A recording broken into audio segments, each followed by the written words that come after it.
찬미 예수님, 거듭거듭 말씀드리지만 판공을 보지 말고 거룩한 고해성사를 보십시오.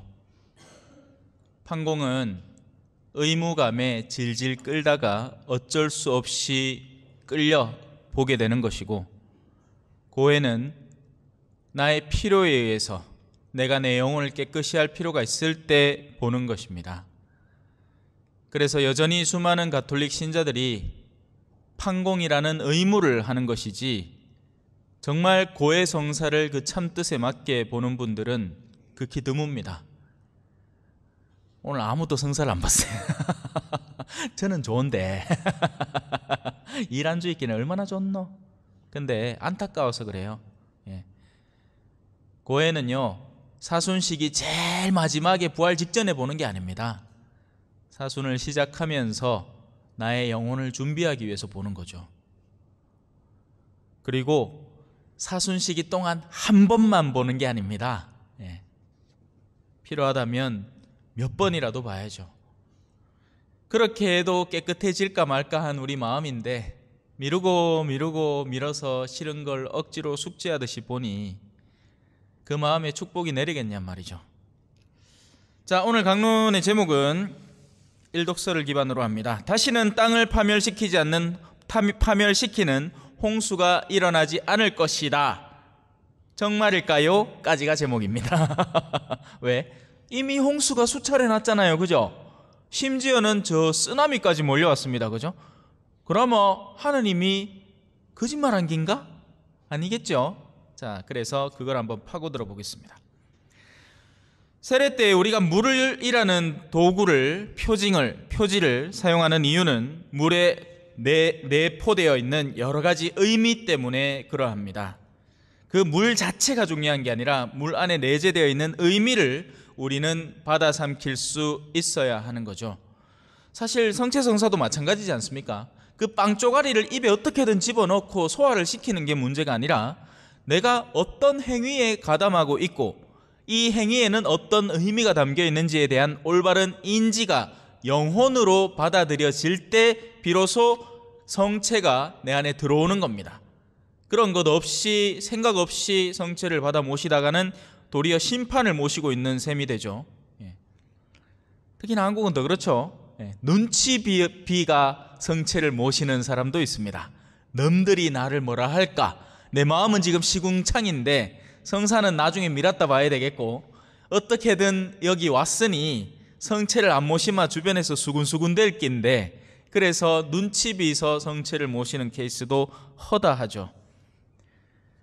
자, 물이라는 그 표지는 파괴적인 성향을 가지고 있습니다. 다양한 속성이 내재되어 있지만, 물은 생명도 주고 정화도 하고 여러 가지 의미가 있지만, 오늘 특히나 일독서 안에서 보여지듯이 노아의 방주 사건, 이런 것들을 통해서 물의 파괴적인 성향을 특별히 강조를 합니다. 특별히 물에 빠져본 사람이면 그 물이 얼마나 무서운 줄을 압니다. 심지어는 트라우마를 갖고 있는 사람도 있죠. 저도 어릴 때 한번 저 금오산 계곡이었던가, 전라도와 경상도를 가로지르는 섬진강 어딘가에서 놀다가 그랬던 것 같아요. 이 왜 계곡이라는 데는 이 편차가 심하잖아요, 그죠? 다 얕기만 한 게 아니라 돌 하나만 잘못 디디면 그 옆에 푹 들어가는 데가 있고 막 그렇잖아요. 그래서 어린 시절에 거기 물놀이를 갔다가 훅 빠진 거예요. 밑에 안 느껴지는 거야. 그때 당시에는 수영도 제대로 할 줄 몰랐고, 그래가요 동동동동 떠가지고 겨우 할딱할딱 하면서 옆에 도와달라고 해도 전부 다 장난치는 줄 알고. 또 한 번은 호주에 갔다가 그 해변가에서 놀다가 진짜 빠져 죽는 줄 알았습니다. 그런 여러 가지 체험들 몇 번 해보면 물이 무섭다라는 생각이 들죠. 그 전까지는 이제 어릴 때 마음은 보통 물이라 하면 다 좋아하잖아요. 바닷가 데리고 가면 좋아하고, 계곡 데리고 가면 좋아하고. 물은 그 내면의 파괴성으로 인해서 혼돈과 죽음이라는 것을 상징적으로 대변하는 겁니다. 이 순간엔 그래요. 노아의 사건에서 물은 바로 그런 의미로 사용되었고, 물은 깨끗하지 못한 것들을 파멸시켜주는 정화의 용도로 사용이 됩니다. 그래서 우리 성당 들어올 때마다 성수를 찍으라 하는 거예요. 아직 코로나가 끝났는데도 사실 많이 꺼려지죠, 그죠? 예. 아직 많은 분들이 그걸 제대로 다시 예처럼 복귀하지 못하는 것 같은데, 성수 역시도 마찬가지입니다. 그 내적 속성 때문에 성수를 취하는 겁니다. 예.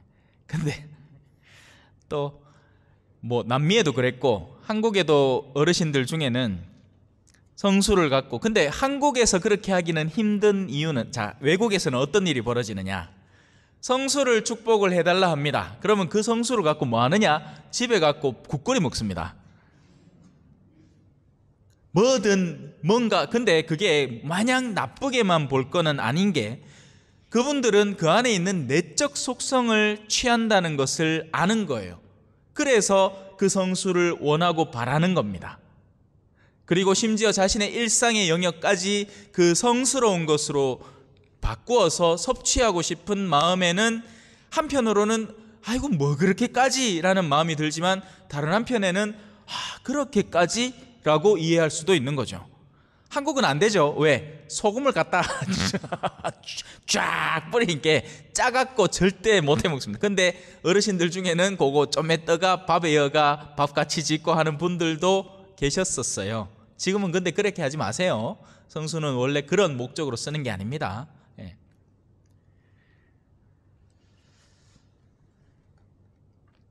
그래서 물은 깨끗하지 못한 것들을 파멸시켜버리는 정화의 용도로 쓰입니다. 여전히 그렇고요. 예. 우리 성당에 왜 부활 때면 항상 성수 축복을 하거든요. 그러면 또 저는 그게 또 안타까운 거예요. 그때의 성수가 정말 정식으로 제대로 된 본래 자리에서 축성된 성수란 말입니다. 근데 보면 별로 그걸 원하는 사람들이 없는 것 같아요. 준비되지 않은 상태로 성당에 오고, 그날이 뭐 하는 날인지에 대한 의미도 크게 없고, 그러니 지금 빛이 반딱반딱 나는 성수가 있는데 아무도 그에 대해서 그걸 욕구하는 마음들이 없는 겁니다. 가톨릭 교회는요, 영적인 것을 순수하게 영적으로만 취하도록 만들어져 있지 않습니다. 우리는 눈에 보이는 표징들로 그것들을 취하게끔 교회가 디자인되어 있어요. 여러분이 지금 앉아 있는 이유는 경청이라는 자세의 의미를 담아서 앉아 있는 겁니다.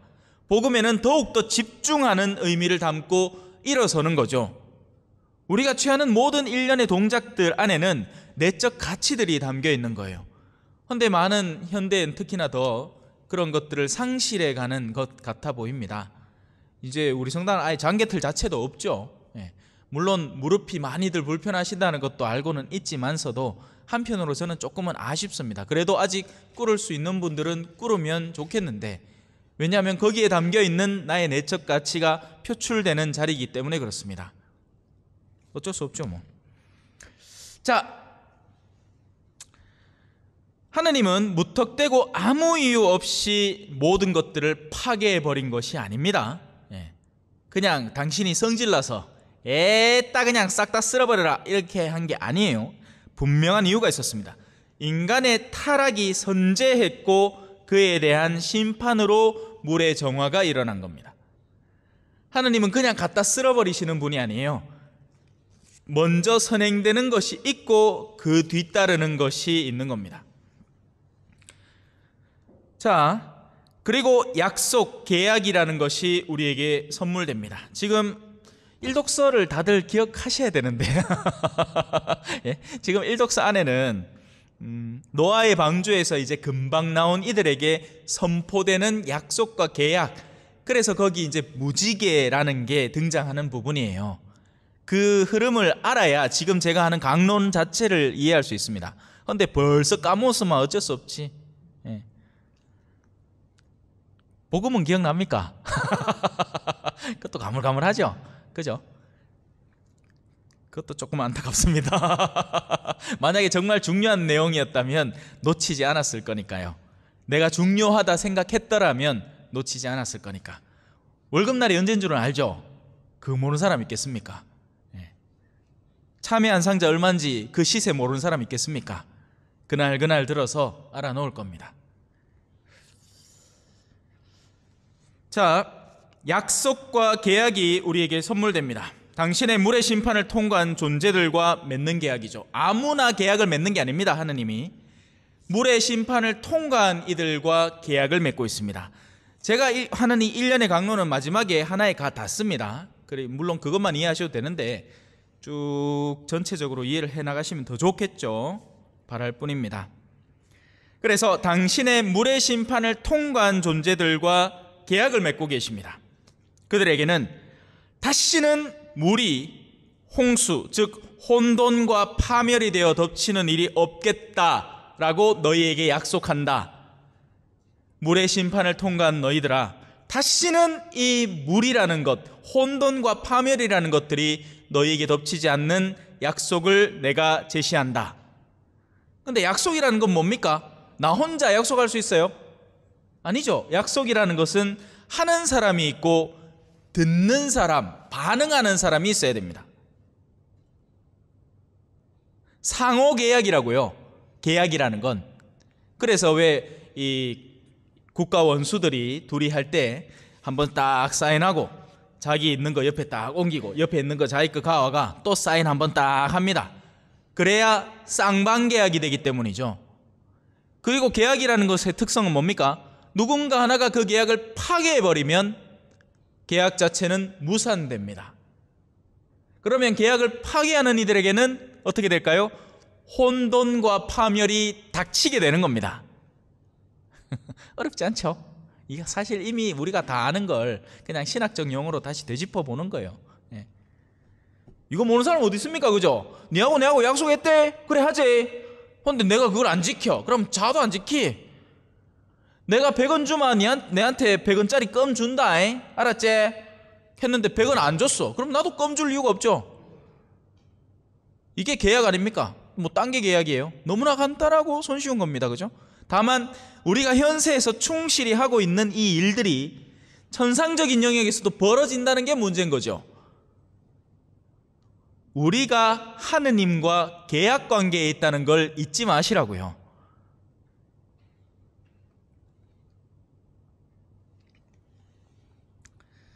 세상은 이미 한 차례 물이 휩쓸고 지나갔습니다.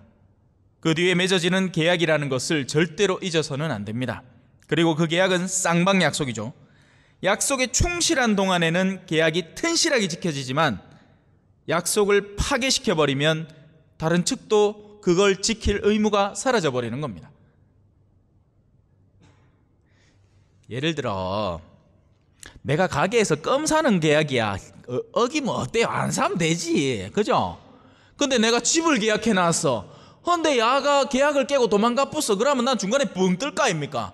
내 일생을 들여갖고 회사에 봉직을 해가 그 돈을 모아갖고 10억을 만들어가 저 서울 도심지 안에 아파트라고 그 꾸지리 한 거. 근데 그 값은 얼마나 비싼지 계약을 뜩 맺어갖고 이제 살라고 더 갈라고 내가 전에 살던 시골집에서 집 다 빼고 그 집은 팔고 이삿짐 타고 가고 있는데 그 계약이 파괴됐대. 사실은 다른 사람이 먼저 그 집을 들어와 버린 거예요. 이 사람이 이중계약을 해가 사기를 친 기라. 그나마 어떤 느낌이겠습니까? 황당하겠죠. 세상의 계약이라면 그렇겠죠. 그런데 천상의 계약에서 내가 실패를 한다면 그 현실감은 사실 아직도 안 다가오는 겁니다. 내가 지금 방금 10억짜리 집 얘기를 했지만 그것도 사실 비현실적이죠. 내가 그럴 일은 없으니까 나하고는 상관없는 일이다. 그죠? 하지만 여러분하고 직접적인 상관이 있는 영적인 일인데 안 와닿으니까 없는 겁니다.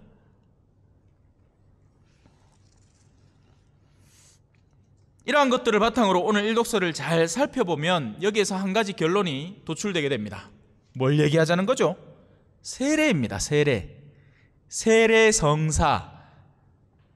지금 여기도 세례성사를 준비하기 위해서 와 계신 분도 계신데 그분들도 조금은 새겨들었으면 좋겠다라는 바람입니다. 세례의 행위를 비유적으로 표현한 겁니다. 오늘 사순의 첫째 주간에 우리가 무엇을 받았는지를 상기하라는 겁니다. 우리가 받은 게 허틀은 약속이 아니라는 거죠. 엄중한 약속이고 그것을 파괴할 때는 혼란과 파멸이 들이닥친다는 이야기예요. 헌데 적지 않은 이들이 그걸 너무 쉽게 생각합니다.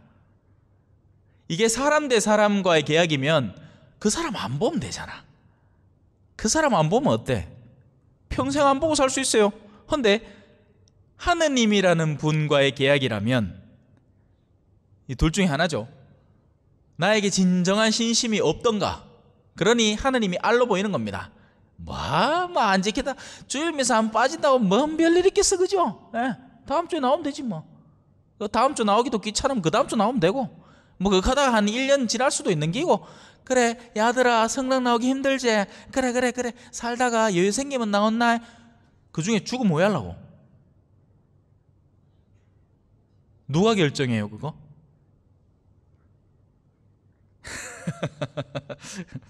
그래요. 이 모든 게 내 마음을 거기 쏟는 만큼 진실로 드러나게 되는 것이고 내 마음이 없는 만큼 사라지는 겁니다. 그런데 내가 어떻게 믿건 믿지 않건 실존하는 게 사라지진 않아요. 우리는 신앙에 다가오면서 자연스럽게 이 첫 번째 문, 세례라는 문을 통과를 합니다. 그러면 우리 안에 존재하는 하느님에게서 엇나간 것들이 1차로 씻겨나가 죽어버리게 됩니다. 세례란 원죄와 본죄를 없애는 나의 옛 인간을 죽여버리는 행동이니까요. 근데 잘 안 죽입디다.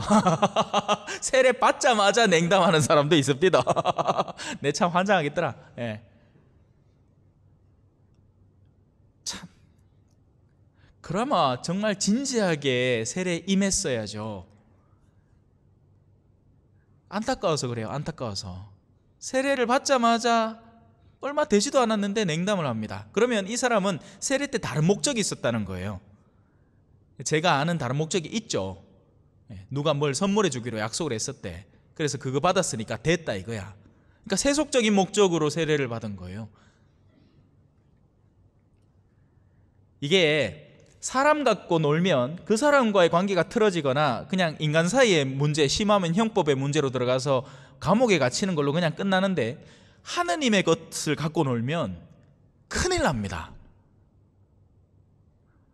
여러분들이 받은 세례는 그냥 애들 장난이 아니란 말이에요. 진중한 약속이었단 말입니다. 저는 유아 세례를 받았어요. 그럼 이렇게 얘기할 수 있습니까? 나는 내 의식이 없을 때 부모님이 그냥 갖다 씻긴 거라요. 난 상관없어요. 아닙니다.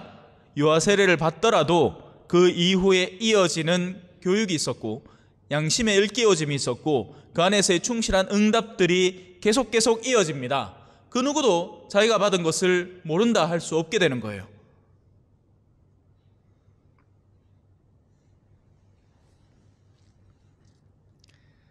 그래서 우리 안에 있는 나쁜 것들, 그릇된 것들이 이 첫 번째 세례의 물에 깨끗하게 씻겨나가고 그 다음에 어떤 계약에 돌입하느냐? 내가 너의 아빠가 되어주겠다. 우리는 그분의 자녀가 되는 겁니다. 부모와 자녀의 계약관계가 형성이 되는 거죠. 하느님이 우리 아빠라. 겁날 게 한 개도 없어. 안 그래요? 우리 아빠가 희발이도 없고 하마 이 아무것도 아니고 다른 사람이 막 위협하면 겁도 나고 하겠지만 우리 아빠가 하느님이야. 쫄 일이 한 개도 없습니다. 누가 날 죽인대. 고맙다. 내 아빠 빨리 보러 가겠네. 가면 돼. 물론 죽는 고통은 힘들겠지만 죽음 자체가 극복되어 버리는 거죠. 그 근원적인 두려움에서요.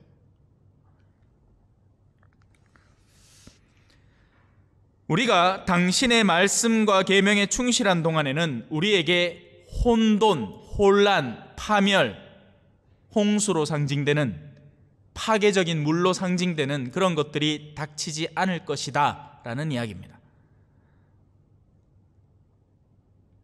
하지만 여기서 의문이 생기죠. 그렇다면 세례를 받고 나면 세상에서 그 어떤 불운한 일도 당하지 않겠네요. 신부님 말씀하셨잖아요. 그 어떤 혼란, 혼선, 파멸도 없다면서요. 근데 이게 뭡니까? 왜 나는 직장을 잃고 이렇게 헤매는 거죠. 난 그동안 신앙생활에 충실했는데, 주일 미사 빠진 적 없는데. 세상은 여전히 고통이 극심합니다.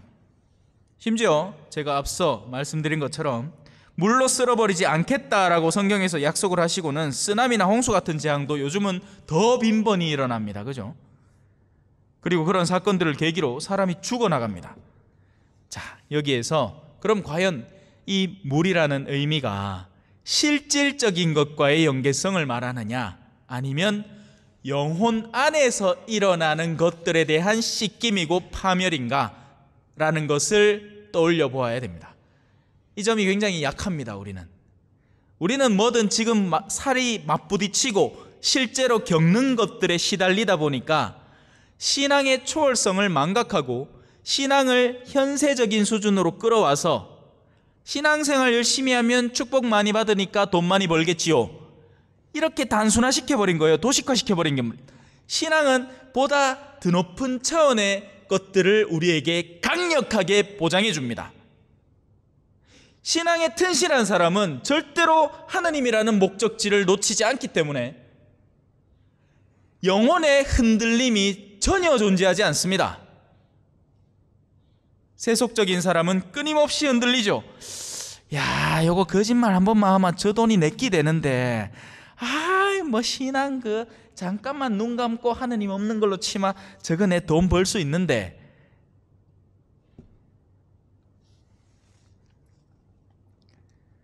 그래서 이 물이 홍수가 되어 파멸시키지 않는다는 말의 영적인 의미는 우리의 실질적인 몸이 절대로 희생당하지 않을 것이다 라는 것을 보장해 주는 말이 절대 아닙니다. 우리는 결국 죽을 거예요.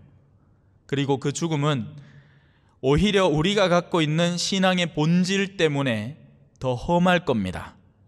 그렇겠죠? 나쁜 사람은 사기치고 돈 많이 벌어갖고 편안하게 살 거 아닙니까? 요즘 뭐 사기만 잘 치면 몇십억 땡기는 건 일도 알더만.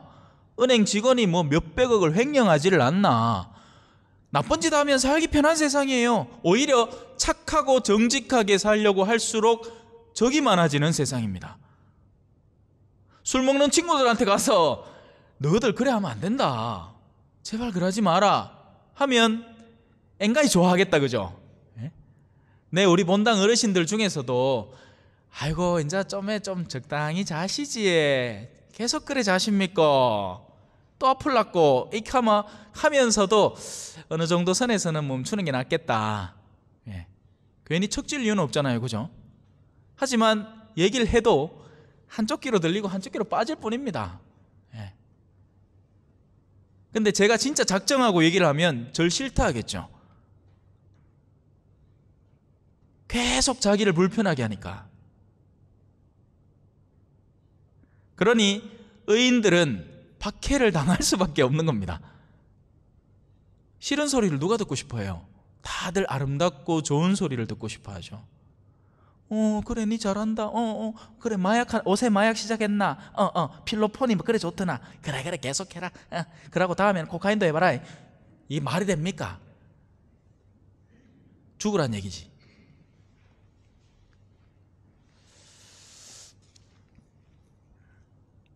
결국 오늘 독수와 복음은 사순 시기에 접어들면서 우리가 이미 받은 세례를 다시 원점에서 헤집어 보라는 이야기입니다. 뭘 받았느냐라는 거죠. 너희는 어떤 걸 받았고 누구와 계약을 했고 그 계약의 핵심과 본질은 무엇이냐, 그걸 알고 사순을 시작하느냐, 아니면 흐리멍덩한 정신으로 이번 사순은 또 내 금주함 해볼라고 와해 부활 때 2배로 몰랐고 그딴 소리나 하는 게 금주냔 말이죠. 그래서 시작부터 내가 바라는 단식은 그런 게 아니다. 너희가 머리를 골풀처럼 헤치고 후줄그레한 옷이나 입고 아주 막 죽겠다는 표정으로 사는 게 단식이 아니다. 내가 원하는 단식은 진정한 영적 본질을 회복하는 게 단식이다. 그 본질을 회복하기 위해서 세속성을 끊어버리고 떼어버리는 것이 단식의 본질이다. 가난한 이를 외면하지 않는 것, 내 형제에게 등을 돌리지 않는 것, 목마른 이들에게 물을 주는 것.